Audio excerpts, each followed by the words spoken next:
چاند پر جانے کی باتیں ہو رہی ہیں، چاند پر انہوں نے اپنی کمندیں لگا دی، لیکن نبی کا معجزہ وہ ہوتا ہے کہ جو عاجز کر دینے والا ہے۔ معجزے کے لفظی معنی ہی نہیں ہے کہ جو عاجز کر دینے والا ہے۔ تو نبی پاک علیہ الصلوۃ والسلام کا معجزہ ایسا معجزہ ہے کہ جو قیامت تک باقی رہنے والا ہے۔ یعنی اگر کتنی ترقی کیوں نہ ہو جائے، نبی پاک علیہ الصلوۃ والسلام کے معجزے کے تناظر میں آپ اس کو دیکھیں گے تو وہ ترقیاں آپ کو انتہائی محدود اور ناکارہ نظر آئیں گی،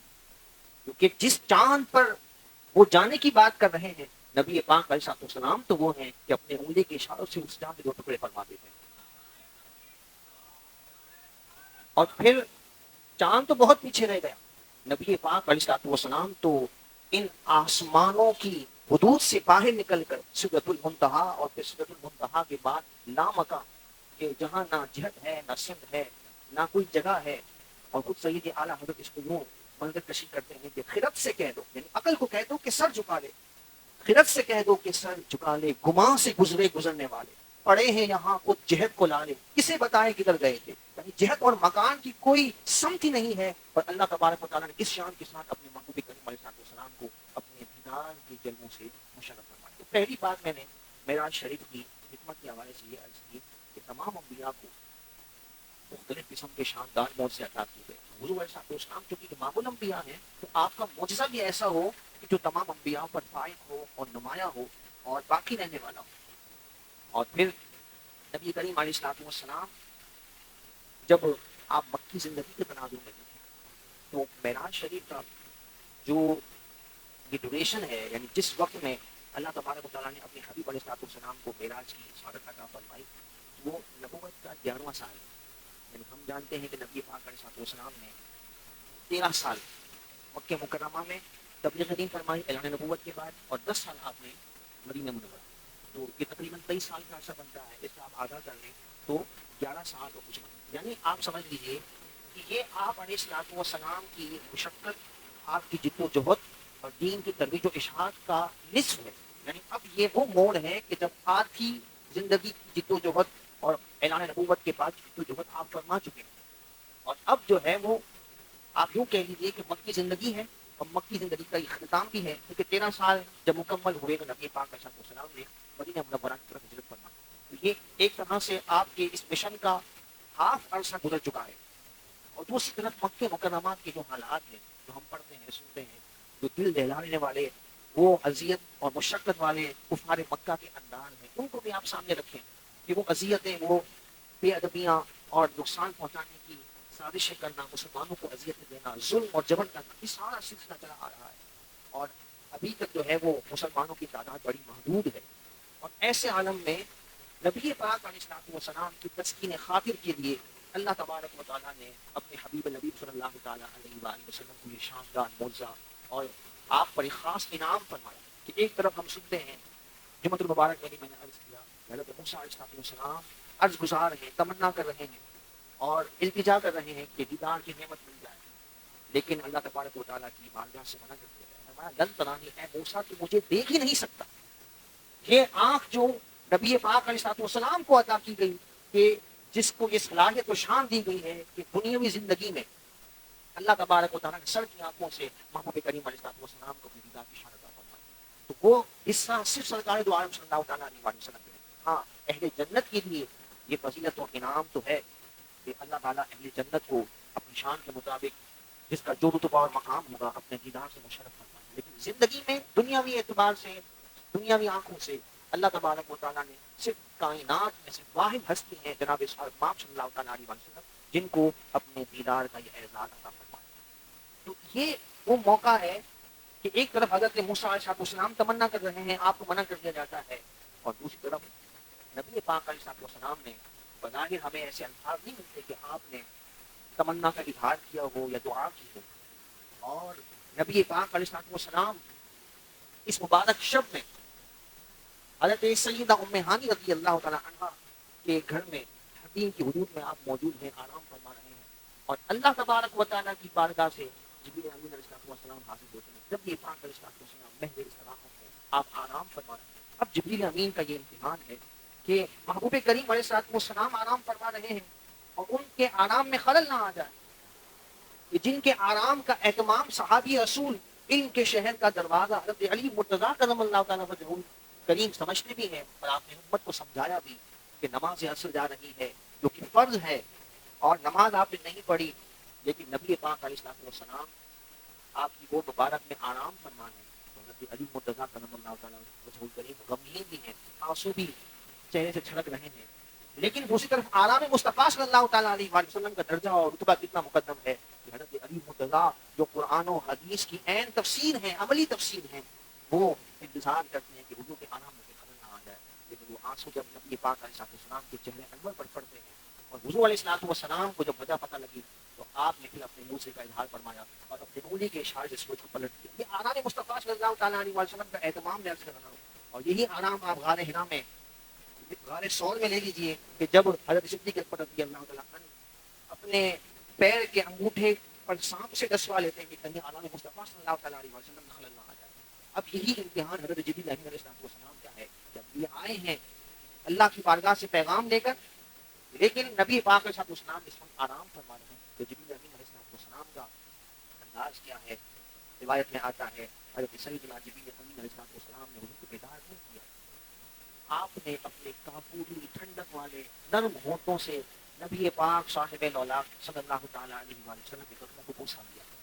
ان قدموں کی ٹھنڈک اور اس کی نرمی سے نبی پاک علیہ السلام بیدار ہوتے ہیں، اور پھر جبریل امین علیہ السلام نے جو کلمات ارشاد فرمائے، عرض کرتے ہیں ان اللہ اشتاق الی لقائک یا رسول اللہ صلی اللہ تعالیٰ علیہ وسلم، اللہ تبارک و تعالیٰ آپ کے دیدار، آپ کو دیدار کے لیے پسند فرماتا ہے اور اپنی بارگاہ میں طلب فرماتا ہے۔ ایک طرف وہ کیفیت ہے کہ دیدار کا تقاضا کیا جا رہا ہے اور منع کر دیا گیا، اور یہاں یہ ہے کہ نبی پاک علیہ السلام کی بارگاہ میں قاصد بھیج کر اور فرشتوں کے سردار جبریل امین کو بھیج کر اللہ رب العالمین نے اپنے محبوب کریم علیہ السلام کو طلب فرمایا اور یہ دیدار کا شرف اور اعزاز عطا فرمایا۔ نبی صلی اللہ علیہ وسلم کہتے ہیں کہیں تو وہ جوش لن ترانی اور کہیں تقاضے وصال کے تھے، کہ وہاں یہ کہا جا رہا ہے کہ لن ترانی اے موسیٰ تم دیکھ نہیں سکتے، اور یہاں خود وصال کا یعنی قرب کا یہ رتبہ مقام عطا فرمایا۔ بہرحال میں عرض یہ کر رہا تھا کہ حکمت یہ تھی کہ اس مشن نبوت کے درمیان میں ایک نئی قوت و طاقت کے ساتھ اور تسکین قلبی اور اطمینان قلبی اور یقین کے ساتھ آپ کو گویا کہ آگے کے امتحانات کے لیے اللہ تبارک و تعالیٰ نے وہ انوار و برکات و تجلیات عطا فرمائے اور اپنے دیدار کے انعام سے مشرف فرمائے۔ تیسری بات تو میں عرض کر کے پھر آگے گفتگو کو بڑھاتے ہیں مختصر وقت میں، کہ جب حضرات انبیاء کرام علیہ السلام تشریف لائے تو ہر نبی نے اللہ تبارک و تعالیٰ کے کلام کو اپنی اپنی امت تک پہنچایا۔ اس جنت کا ذکر بھی ہے، دوزخ کا ذکر بھی ہے، آسمانوں کا ذکر بھی ہے، جنات کا، فرشتوں کا ذکر، یہ ساری وہ چیزیں ہیں کہ جو امور غیب میں سے مخفی چیزیں عام لوگوں سے مخفی رکھا گیا، اور حضرات انبیاء نے اللہ تبارک و تعالیٰ کی گواہی پر اس بات کو اپنی اپنی امتوں تک پہنچایا۔ لیکن کوئی ایسا شخص نہیں ہے کہ جس نے سر کی آنکھوں سے ان تمام چیزوں کا مشاہدہ کیا، تو اللہ تبارک و تعالیٰ نے اپنے حبیب کریم علیہ السلام کو یہ اعزاز عطا فرمایا کہ وہ گواہی کے جو زبانی حضرات انبیاء اپنی اپنی امتوں سے لیتے رہے، گواہی تو کہتے ہی اس کو ہے جو سر کی آنکھوں سے دیکھی ہوئی بات ہے، جس کو ہم اپنی زبان میں کہتے ہیں عینی شاہد ہو، جس نے اس منظر کو دیکھا ہو وہی کورٹ میں عدالت میں گواہ بننے کا اہل ہوتا ہے۔ تو یہاں اس تناظر میں آپ اس کو دیکھیں تو گواہی تو سب نے لی، سب نے دی، تمام انبیاء تشریف لاتے رہے اپنی اپنی قوموں سے، انہوں نے اللہ کی وحدانیت پر اور آسمان کے اس نظام پر، جنت دوزخ پر، فرشتوں پر، سب پر گواہیاں دیں اور گواہیاں دیں، لیکن ظاہری طور پر اکثر کی آنکھوں سے دیکھنے کا اعزاز اللہ تبارک و تعالیٰ نے اپنے محبوب کریم علیہ السلام کو عطا فرمایا کہ پوری خلقت اور پوری انسانیت کی جانب سے نبی پاک صلی اللہ تعالیٰ علیہ وسلم نمائندے بن جائیں، اس لیے کہ نبی پاک علیہ السلام کو فرمایا گیا انا ارسلناک شاہدا و مبشرا و نذیرا، کہ آپ کو خوشخبری دینے والا اور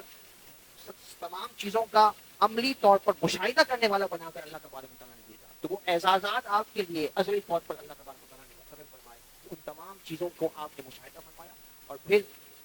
اسی بات کو اگر آخرت کے تناظر میں دیکھا جائے کہ نبی پاک علیہ السلام کی گواہی تمام انبیاء کی گواہی پر بلند و بالا ہوگی۔ فَكَيْفَ إِذَا جِئْنَا مِنْ كُلِّ أُمَّةٍ بِشَهِيدٍ وَجِئْنَا بِكَ عَلَىٰ هَٰؤُلَاءِ شَهِيدًا۔ اس پورے منظر نامے میں قرآن نے بیان کیا ہے کیسا منظر ہوگا کہ ہر امت کا ایک گواہ آئے گا، انبیاء تشریف لائیں گے اور اپنے اپنے قوموں کے احوال پر گواہیاں دیں گے، اور نبی پاک علیہ السلام پھر سب کی گواہی دیں گے اور سب کی تصدیق فرمائیں گے۔ نبی پاک علیہ السلام گواہ اعظم ہیں، اور آپ کی گواہی سب سے بڑی گواہی ہے، تو اس لیے آپ کو اس سر کی آنکھوں سے عینی شاہد بنایا گیا، اور سارے اس منظر نامے کو اللہ رب العالمین نے اپنے محبوب کریم علیہ السلام کو گویا کہ سر کی آنکھوں سے دکھایا، اور پھر وہ سفر معراج کا اس کا شروع ہوتا ہے۔ نبی پاک علیہ السلام آپ اپنی سواری پر براق پر تشریف لے جاتے ہیں، اور پھر یہ جو پہلا حصہ ہے سفر معراج کا، جسے اسرا فرمایا گیا، اس میں نبی پاک علیہ السلام براق پر سواری فرماتے ہیں۔ دوسرے حصے میں آپ نے رف رف پر سواری فرمائی، اور تیسرا جو حصہ ہے جسے نبی منتہا سے نام آتا، یہ نبی پاک علیہ السلام کے اعزازی پرواز ہے، یعنی جس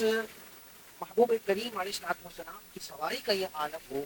کہ وہ اپنی حد نگاہ پر اپنا ایک قدم رکھتی ہو، اس محبوب کریم علیہ السلام کی اپنی رفتار کا عالم کیا ہوگا۔ تو محبوب کریم علیہ السلام کی سواری کی جو حد ہے وہ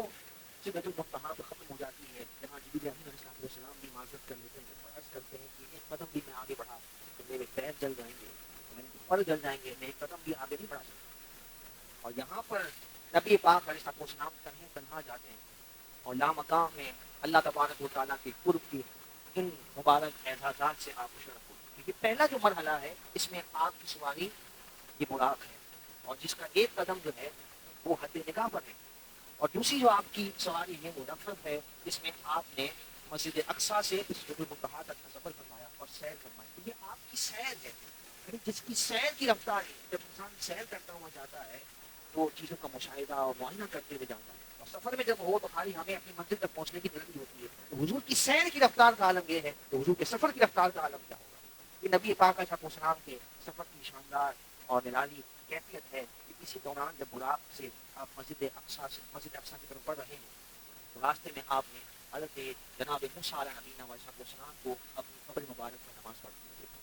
حضرت موسیٰ علیہ السلام اپنی قبر میں نماز پڑھ رہے ہیں، اور یہ عین اسی حدیث مبارک کی تصدیق ہے کہ جو نبی پاک علیہ السلام نے فرمایا کہ ان اللہ حرم علی الارض ان تأکل اجساد الانبیاء، اللہ تبارک و تعالیٰ نے زمین پر حرام فرمایا ہے کہ وہ انبیاء کے جسم کو کھائے۔ تو اللہ تبارک و تعالیٰ کے نبی زندہ ہیں اور انہیں رزق دیا جاتا ہے، اور وہ اپنی اپنی قبور میں عبادات میں مشغول ہوتے ہیں۔ حضرت موسیٰ علیہ السلام وہاں نماز ادا فرما رہے ہیں، اور پھر میں آپ کو فرق عرض کروں کہ ایک سواری کی رفتار اور نبی کی رفتار کیا ہے۔ جہاں براق میں نبی کریم علیہ السلام نے گزرتے ہوئے حضرت موسیٰ علیہ نبینا علیہ السلام کو دیکھا، اور پھر آپ مسجد اقصیٰ تشریف لے جاتے ہیں، اور ہم نے واقعات سن رکھے ہیں کہ وہاں نبی پاک علیہ السلام نے تمام انبیاء کی امامت فرمائی۔ تو اس سے مسجد اقصیٰ کی اہمیت کا دل میں اندازہ ہوتا ہے کہ مسلمانوں کے دل اس مقدس سرزمین کے لیے کیوں دھڑکتے ہیں۔ اور قرآن مجید نے جو اسی واقعہ معراج کو یہاں بیان کیا، لِنُرِيَهُ مِنْ آیَاتِنَا، ہم نے آپ کو مسجد حرام سے مسجد اقصیٰ کا سفر اس لیے کرایا تاکہ اللہ تبارک و تعالیٰ آپ کو اپنی نشانیوں کو گویا کہ آپ کو مشاہدہ کروائے۔ تو وہ نشانیاں کیا ہیں، اس کے تحت مفسرین نے لکھا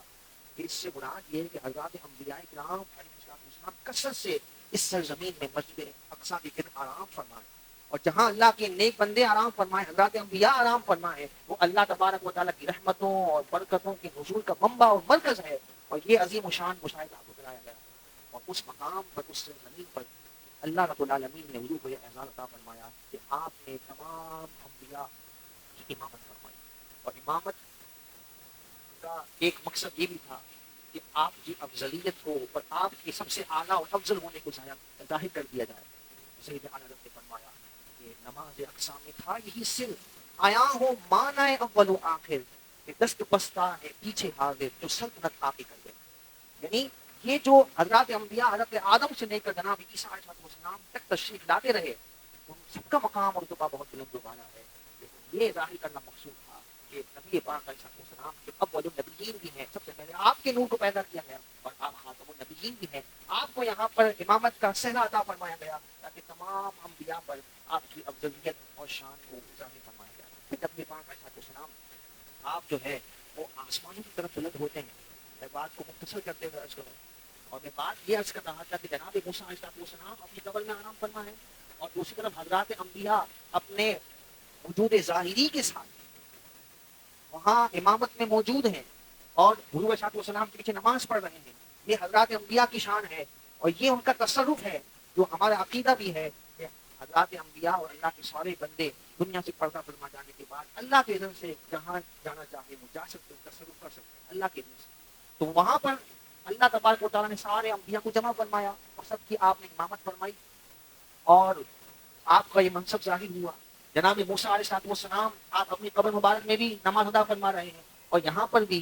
آپ انبیاء کی امامت میں موجود ہیں. یہ ہے نبی کی رفتار. ایک تھی براق کی رفتار کہ براق کی رفتار تو یہ ہے کہ حضور نبی کریم علیہ السلام ابھی سفر میں ہیں اور مسجد اقصیٰ تک پہنچے ہیں اور جناب موسیٰ علیہ السلام آپ اپنی قبر مبارک میں آرام بھی فرما رہے تھے اور نماز بھی ادا فرما رہے تھے اور اب انبیاء کی امامت میں بھی آپ وہاں شامل ہیں. اور پھر بات یہاں ختم نہیں ہوتی. پھر نبی پاک علیہ السلام جب آسمانوں کی طرف بلند ہوتے ہیں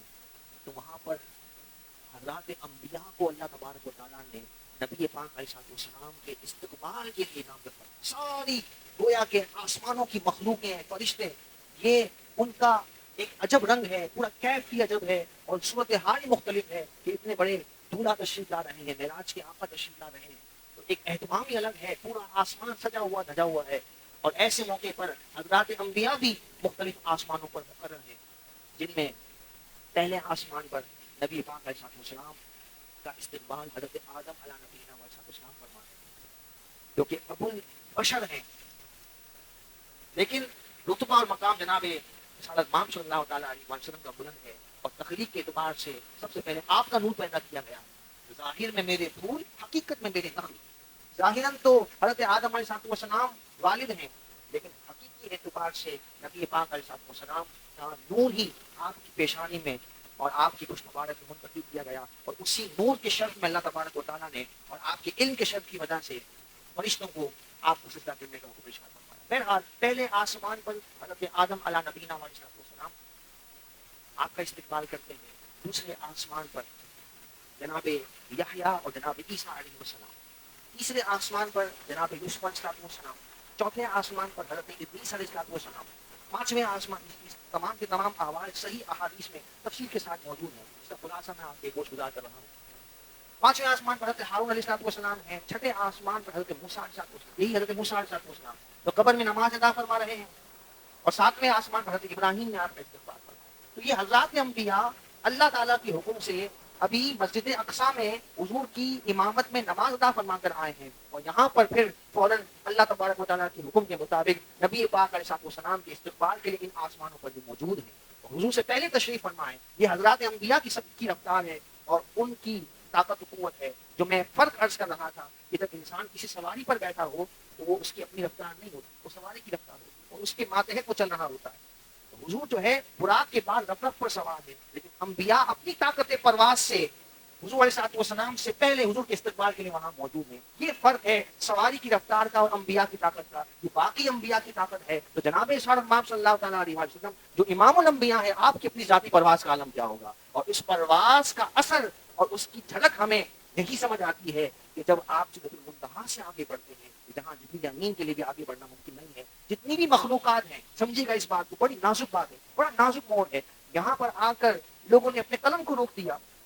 اور آگے کلام کرنا ممکن ہی نہ رہا کہ یہ جو حد ہے سدرۃ المنتہا, یہ وہ مقام ہے کہ جو کہ مخلوقات کی حد ہے, اس سے آگے کوئی مخلوق بڑھ ہی نہیں سکتی. اور ہمارا یہ ایمان ہے, یہ عقیدہ ہے, بنیادی بات ہے کہ نبی پاک علیہ السلام بھی اللہ کی مخلوق ہیں, لیکن یہ سارے قاعدوں کو, ضابطوں کو اللہ تبارک و تعالیٰ نے نبی پاک علیہ السلام کے لیے بدل دیا اور ایک نرالی شان کے ساتھ, جہاں پر ایک تصور بھی ممکن نہیں تھا, اللہ تبارک و تعالیٰ نے اس اعزاز کے ساتھ لامقام میں اپنے محبوب علیہ السلام کو پرواز عطا فرمائی اور پھر آپ نے قاب قوسین کے اس جلووں میں اللہ رب العالمین کا دیدار کیا. اور وہ دیدار کیسا تھا؟ حضور فرماتے ہیں رأیت ربی فی احسن صورۃ, میں نے بڑی حسین و جمیل صورت میں اللہ تبارک و تعالیٰ کو دیکھا. جس رب کی کائنات اتنی حسین ہے, اس کے بنائے ہوئے بندے مخلوقات اتنی حسین ہے, اس رب کے اپنے حسن و جمال کا عالم کیا. اور حضور فرماتے ہیں ان اللہ جمیل یحب الجمال, اللہ بڑا حسین و جمیل ہے. اور اس کے جمال کو جب حضور بیان فرما رہے تو حضور نے سر کی آنکھوں سے اس کو دیکھا ہے. اور میں جمعۃ المبارک میں بھی عرض کیا کہ حضرت موسیٰ علیہ السلام ایک تجلی کو دیکھتے ہیں, بے ہوش ہو جاتے ہیں, پہاڑ رضا رضا ہو جاتا ہے. اور اس کے بعد آپ کی بصارت کا عالم یہ ہے کہ مشرق و مغرب کے فاصلے کے درمیان بھی اگر کوئی کالے پتھر پر کالی چنتی ہو تو موسیٰ علیہ السلام اس کا مشاہدہ کر رہے ہیں. تو وہ آقا کریم علیہ السلام جنہوں نے تجلی نہیں دیکھی, سر کی آنکھوں سے اللہ تبارک و تعالیٰ کا دیدار کیا، اور وہ راز ما اوہا جو قرآن نے کہا فاوہا الی عبدہ ما اوہا، اللہ نے اپنے بندے کی طرف جو چاہا وہی فرمائی. یعنی ایک تو وہی کا انداز یہ ہے کہ فرشتے کو اللہ تعالیٰ کلام بھیجے، وہی بھیجے، اور وہ نبی کے پاس تشریف فرما ہو کر اس کلام کو پیش کریں. ایک یہ ہے کہ آواز خواب کے ذریعے سے سنائی جائے یا حجاب کے ذریعے سے دنیا میں وہ آوازیں سنائی جائے، اور یہ وہی کی سب سے اعلیٰ شان ہے جو حضور علیہ الصلوۃ والسلام ہی کا حصہ ہے کہ بالمشافہ اللہ کے قرب میں فکان قاب قوسین او ادنی، دو کمانوں کے فاصلے سے کم میں بھی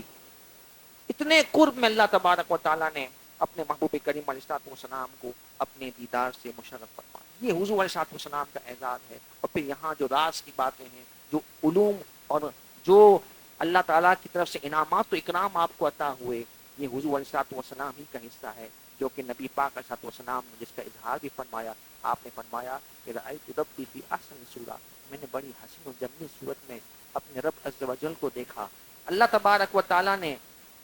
فوضع کفہ بین کتفیہ، حضور فرماتے ہیں کہ اللہ تبارک و تعالیٰ نے اپنا دست مبارک میرے دونوں کاندھوں کے درمیان میں رکھا. اس کی کیفیت کیا ہے؟ اللہ تعالیٰ جسم و جسمانی سے پاک ہے، اس کو ہم لفظوں میں بیان نہیں کر سکتے، لیکن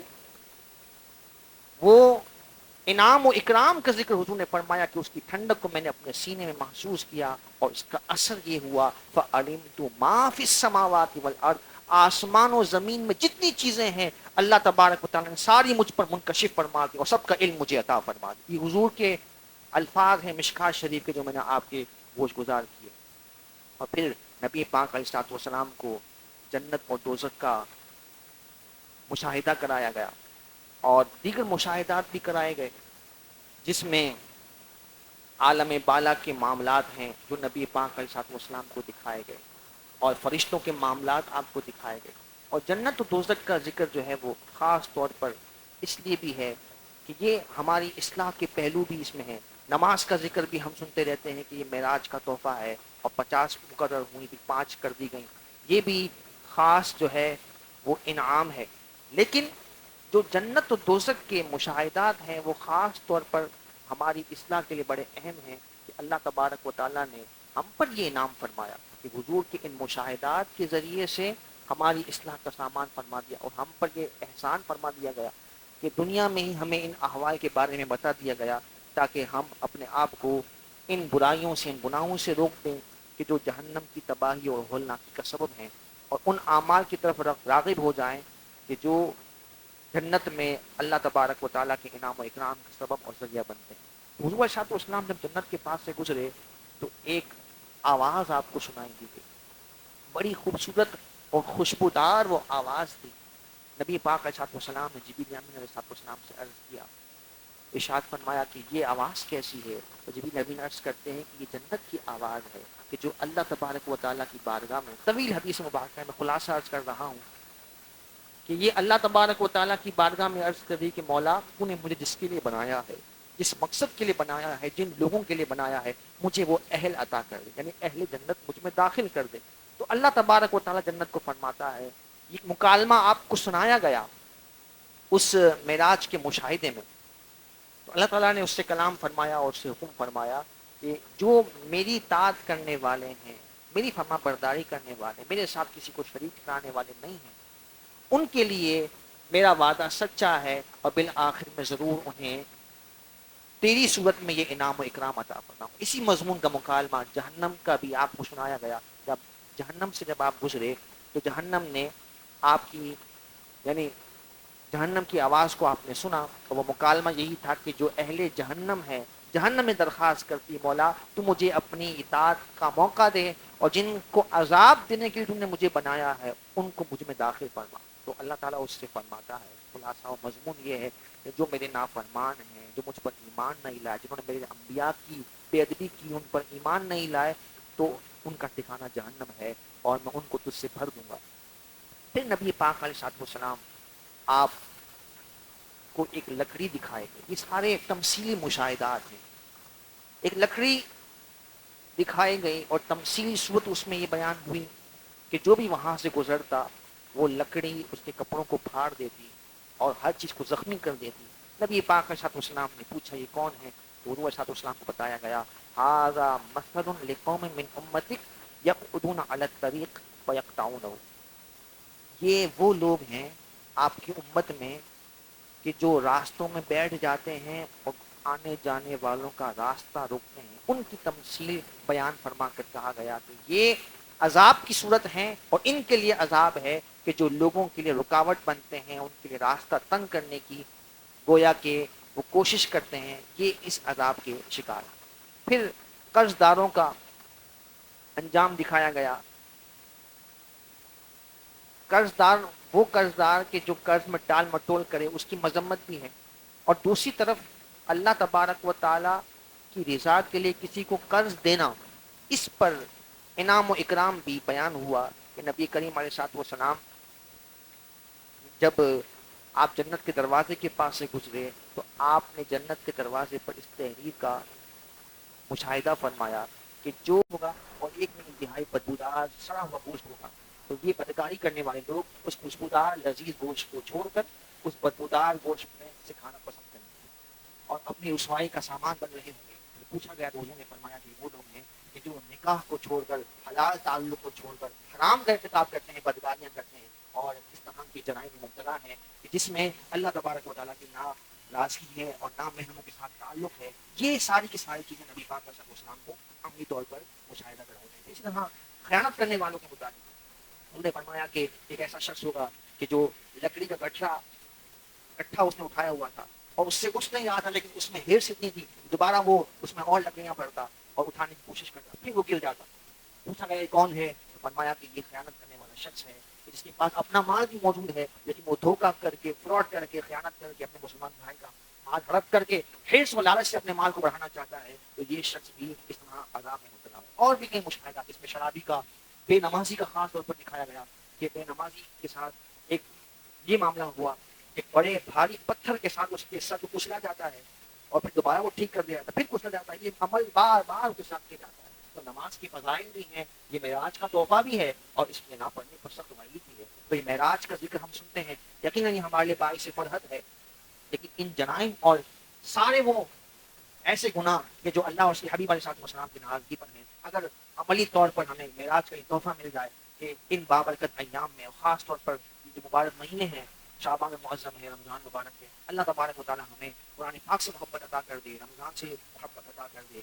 اور نمازوں سے محبت عطا کر دے، روزوں سے محبت ہمیں مل جائے، اللہ اور اس کے حبیب علیہ السلام کی اطاعت ہمیں مل جائے اور اللہ اور اس کے حبیب علیہ السلام کی نافرمانی اور ناراضگی سے ہم بچنے میں کامیاب ہو جائیں، تو یہ معراج کا عظیم تحفہ ہے جو ہمیں اس رات کا مل سکتا ہے۔ اللہ تبارک و تعالی ہمیں اس بابرکت رات کی خوب برکت عطا فرمائے اور